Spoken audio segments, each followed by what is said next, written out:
এক বাটি সুজি দিয়ে আপনাদের যখনই মন চাইবে আপনারা কিন্তু বাড়িতে খুব সহজে এই রকমের নাস্তা বানিয়ে নিতে পারবেন এবং বাচ্চাদের টিফিনের জন্য। আর আপনি যদি আমার চ্যানেলে প্রথম হয়ে থাকেন, আমার চ্যানেলটিকে লাইক, শেয়ার ও সাবস্ক্রাইব করে নেওয়ার অনুরোধ রইল।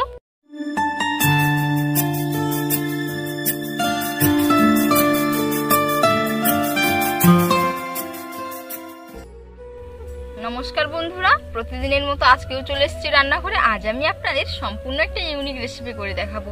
এখনকার দিনে প্রায় সকলেই কিন্তু খুঁজে বেড়ায় যে নামমাত্র তেল দিয়ে কোনো ব্রেকফাস্টের রেসিপি, যে কোনো রান্না। তো আজ আমি আপনাদের বাচ্চাদের টিফিন বা ব্রেকফাস্টের জন্য আপনারা ব্যবহার করতে পারবেন এইরকমই একটা নাস্তা রেসিপি শেয়ার করব নামমাত্র তেল দিয়ে।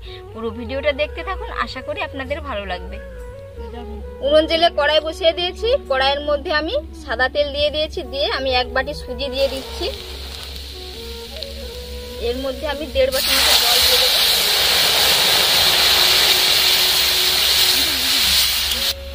পরিমাণ মতো লবণ, চিলি ফ্লেক্স,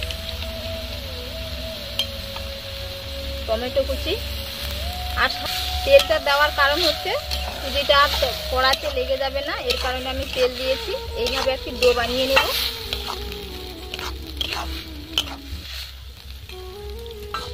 সুজির ডোর মধ্যে চাইলে আপনারা ধনেপাতা কুচি এবং গাজরও অ্যাড করতে পারেন কুচি করে।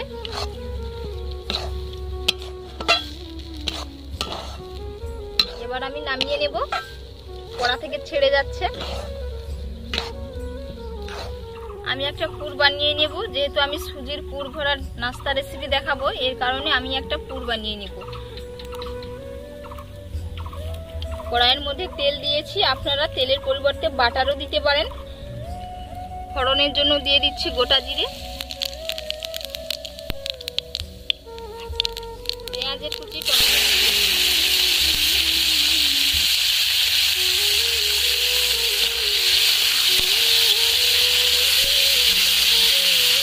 পরিমাণ মতো হলুদের গুঁড়ো,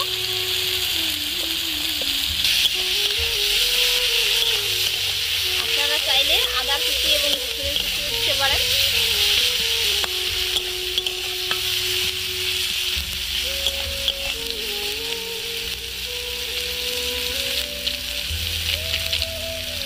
লঙ্কার গুঁড়ো দিচ্ছি।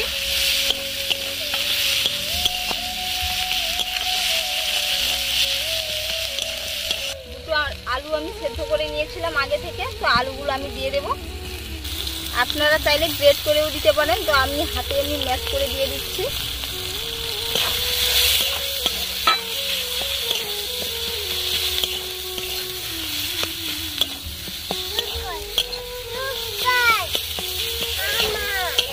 কয়েকটা বাদাম দিয়ে দিচ্ছি, বাদামগুলো আগে থেকে ভেজে রেখেছিলাম।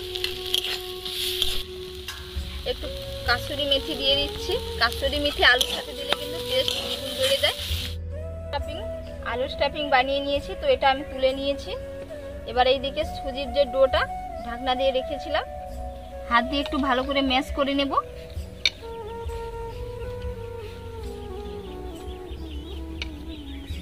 এরকম ভাবে একটু ঢাকনা দিয়ে রেখে দেবেন, তাহলে কিন্তু নরম থাকবে, না হলে শক্ত হয়ে যাবে উপরের অংশটা।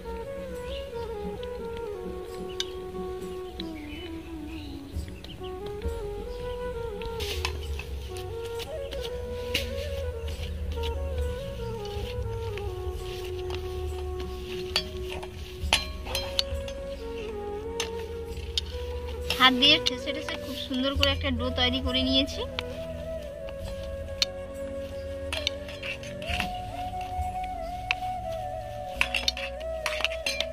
এবার এটাকে হাত দিয়ে আমি বলের মতো করে নেব। প্রথম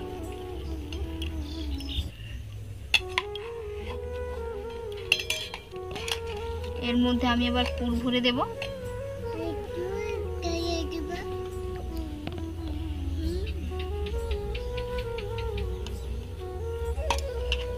আবার গোল করে নেব।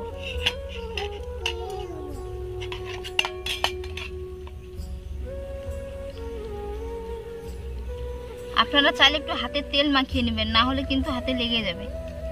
এই যে হয়ে গেছে, বাকিগুলো ঠিক একই রকম ভাবে বানিয়ে নেব।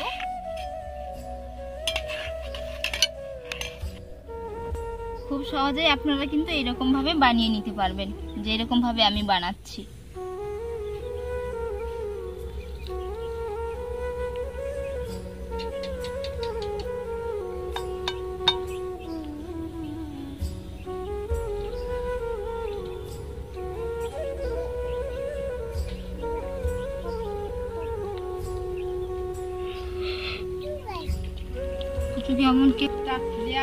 এরকম ভাবে সবগুলো বানিয়ে নেব, আপনাদেরকে আর দেখালাম না। সবগুলো আমি বানিয়ে নিয়েছি। আর এইরকম একটা ফুটো ফুটো একটা বেলা নিয়েছি, আপনারা চাইলে থালাও নিতে পারেন।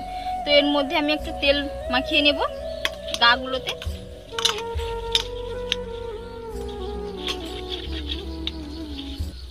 তেল মাখিয়ে নিয়েছি। এবার আমি এইগুলো নাস্তাগুলো এর মধ্যে দিয়ে দেব।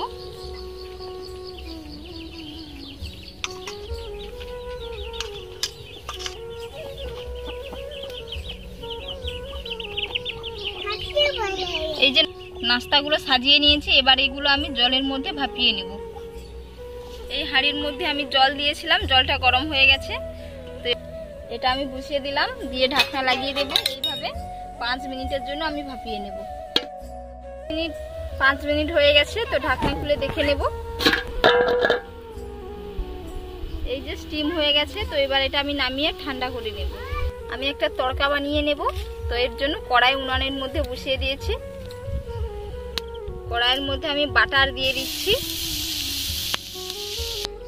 কাসুরি মেথি আর চিলি ফ্লেক্স দিয়ে দিচ্ছি, সাথে সাদা সর্ষে আর সাদা তিল। আপনারা চাইলে কালো সর্ষেও দিতে পারেন। তো সাদা সর্ষে আছে হাতের কাছে, তাই দিলাম এটা।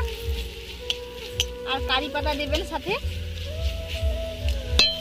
নাস্তাগুলো দিয়ে দিচ্ছি।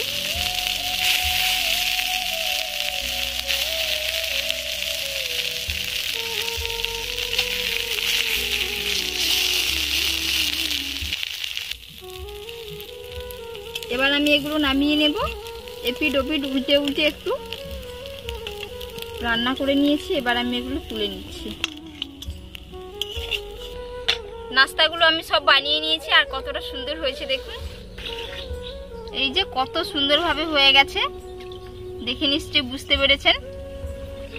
বন্ধুরা, আজকের রেসিপি আপনাদের কেমন লাগলো অবশ্যই কিন্তু আপনারা কমেন্টে একবার জানাবেন, এবং বাড়িতে এইরকম ভাবে একবার বানিয়ে খাবেন। খেতে কিন্তু খুবই অসম্ভব মজার হয়। তো আপনাদের সাথে নেক্সট ভিডিওতে দেখা হচ্ছে। এতক্ষণ পুরো ভিডিওটা দেখার জন্য অসংখ্য